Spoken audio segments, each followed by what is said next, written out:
Hindi bababa sa 200 pulis ang nagbabantay ngayon sa paligid ng Senado, isang araw matapos magbago ang liderato nito. Kumustahin na natin ang sitwasyon doon live mula sa Pasay. May unang balita si EJ Gomez. EJ, good morning. Mariz, good morning. Nagsisimula na ngang maghigpit ang seguridad dito sa paligid ng Senado. Dumating ang mga tauhan ng Philippine National Police mag-aalas 7 ngayong umaga.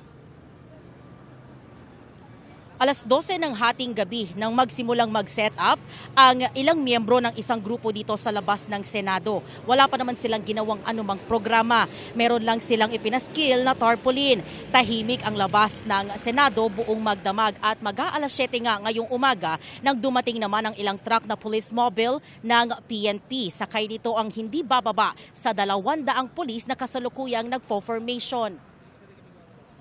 Marine situationer lang. No? Actually, yung formation pala na iyon ay katatapos lang. So, kumalas na sila at papunta sila ngayon sa kanya-kanyang location nila. Yung 200 or over 200 na yan, sakay nung more than 5 na truck no, na police mobile ng PNP. At yung nakikita natin mula rito sa aking kinatatayuan ay yung front gate mismo ng Senado. At yung mga sasakyan na nakikita nating pumapasok, ayan yung mga empleyado at ilang Senate media.